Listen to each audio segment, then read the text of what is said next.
Did you know that now is the perfect time to go outside and look at your roof because you got snow on it to see if your insulation is working in your attic or vaulted ceiling of your house? And I'm going to explain to you why. Several years ago, I put together a little PowerPoint. You're looking at a garage right now, but several years ago, I put together a little PowerPoint, sorry. It talked about different houses and the snow on the roofs. So I wanted to update it and show you what you can look for, because now's a perfect time to see where your house is leaking the heat from your house and melting the snow on your roof, so you can tell where you might need to add more insulation, or basically just insulate your entire house, or just fix a few problem areas.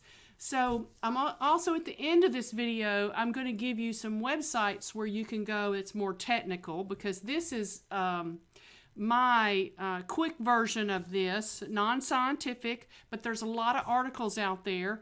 And I'll go ahead and just tell you what some on Energy Vanguard. If you go to their website, they are the nerd building science people of the industry.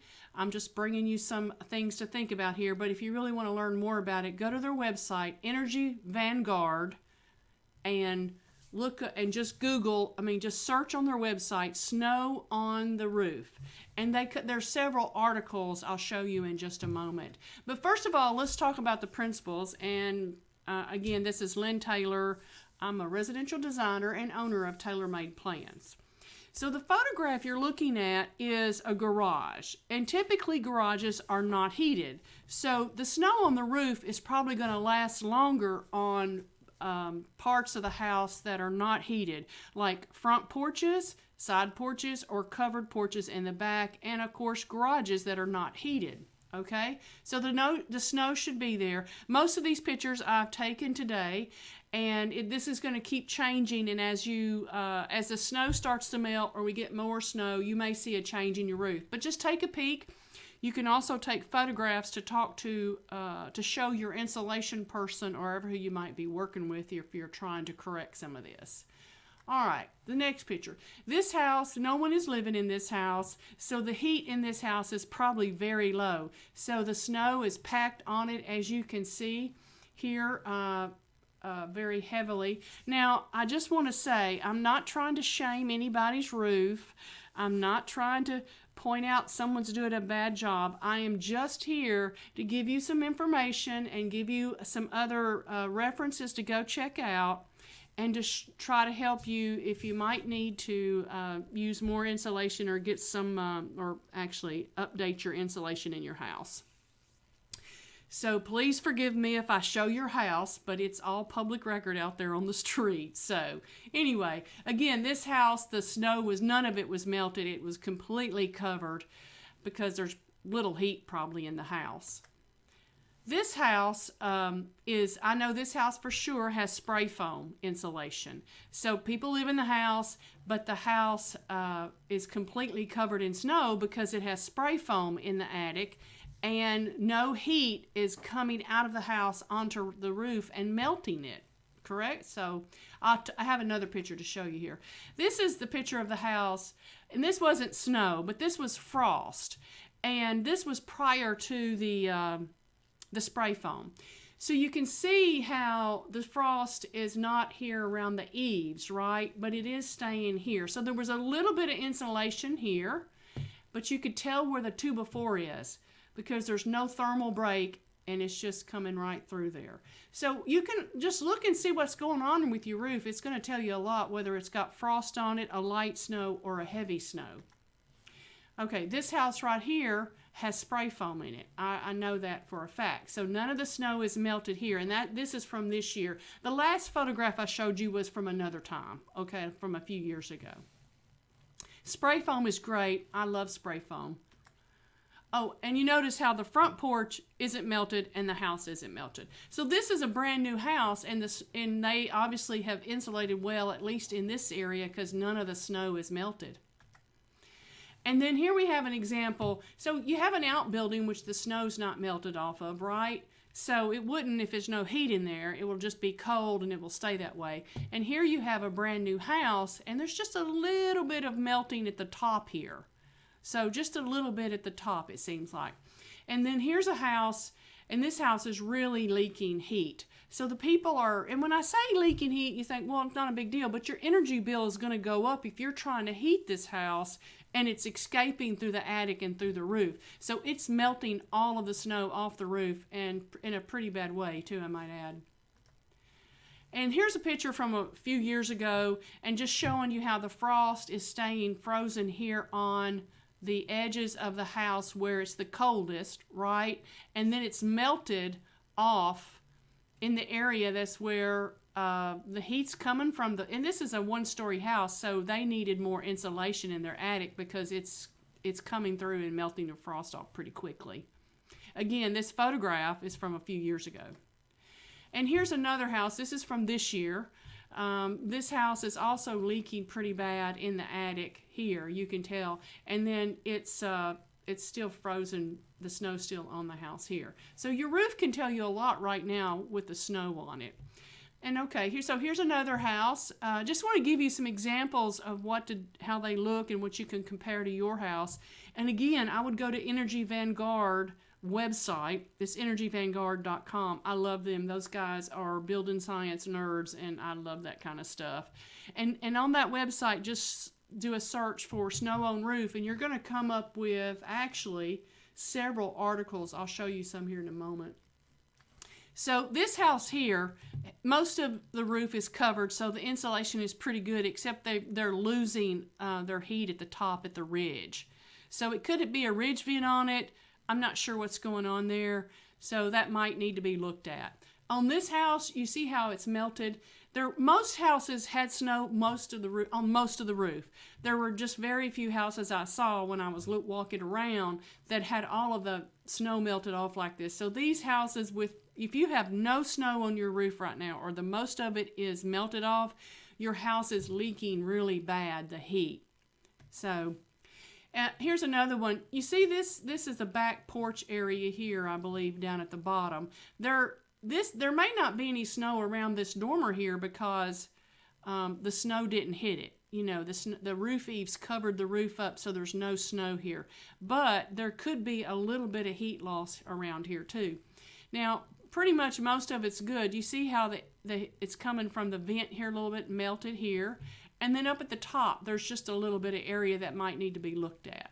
Not too bad, not too bad. And then here's another house. This house on the left has the heat's probably not turned up much and nobody's living there. And this house, it's melting already quite a bit. So that's a gap right there. So it needs to be looked at a little bit for insulation purposes. And then here's another house. It's completely melted off, and they really probably have no insulation in their attic. This is an older home that looks like it hasn't been remodeled. And whenever I go up into attics of historic houses that have not been remodeled, typically there's no insulation. So you are heating the attic and the outdoors at that point. So let's see how many more we got going here. Here's another one. This house is leaking to the heat from the attic. Notice how the snow is frozen here, right? This is the porch. But as you get up into this area, there's just a lot of heat loss here, which means a higher energy bill, right? And then I want you to look.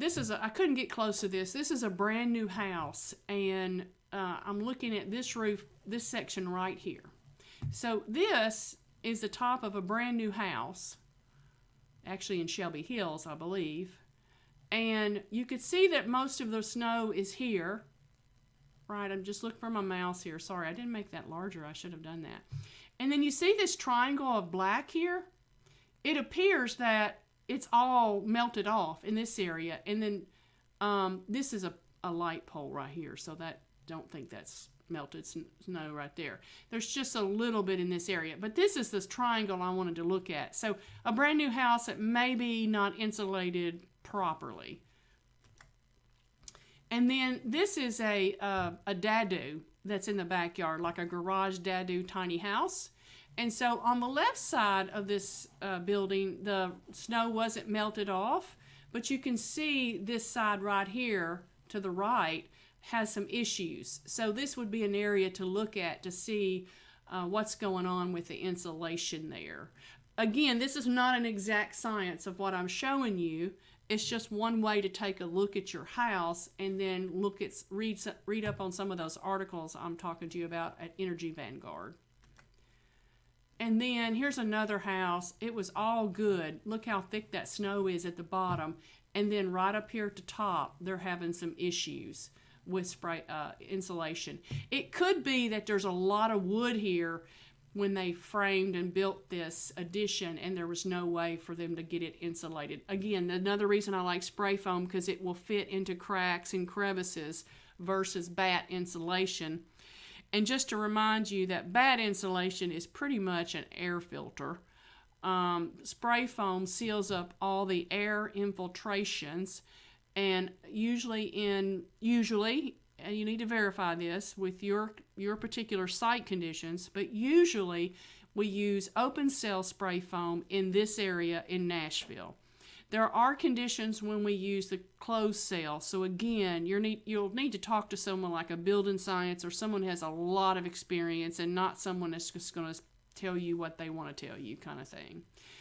And also too, not every spray foam company is the same.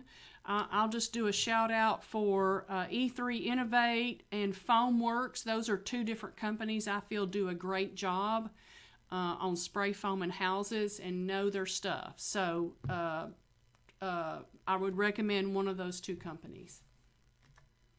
Okay, here's another one. This one's looking good. It's not melted on either side of the dormer. It just got a little bit up at the top. And again, what's around the dormer here that's showing the roof, this could be that the snow just did not hit it. There's a edge here of the snow did not reach. There could be a little bit of heat loss there, but overall this looks really great. Another house with a dormer. Again, this is the front porch, so you wouldn't see any snow melting above the front porch. And this pretty much looks good. The only thing, they may have a little issue with the top of their dormer and at that roofie. But overall, this roof is looking good from the front.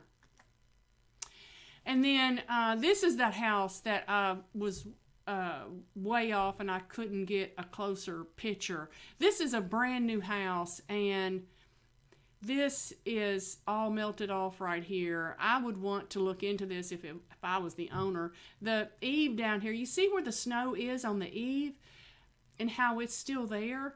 That's because the eave is colder, so it's not going to melt. But when the heat's coming through the top of this, that's all going to melt. And that it's coming through the roof, which means that it could mean that the insulation is at the ceiling level and not at the vaulted roof rafters, is what that could mean.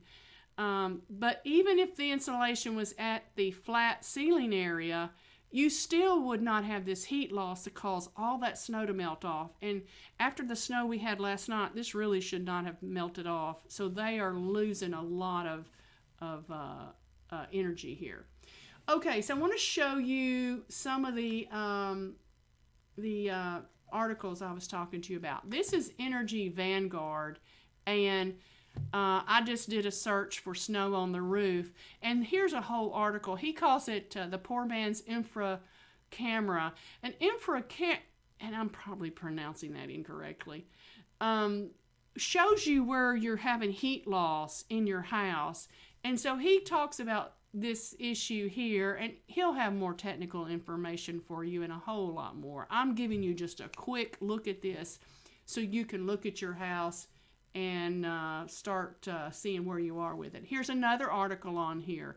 It's called The Tale of Two Roofs, Frost, Snow, and Attic Heat Loss, which is what I'm talking about. The main thing about this photograph right here, what he's saying is the garage is not heated and cooled, right? So the frost and the light snow are going to stay on here because there's no heat transferring from the room to the roof.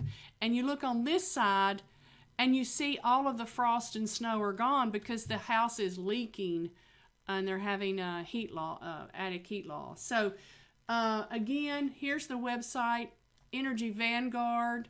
I love their website. I get their emails. They have great information if you love that kind of stuff. It's building science, basically, because our houses aren't as simple as we think they are. Again, this was Lynn Taylor, Tailor Made Plans. My website's tailormadeplans.com. I hope you've enjoyed this and learned a little bit, and go outside and look at your roof. Thank you.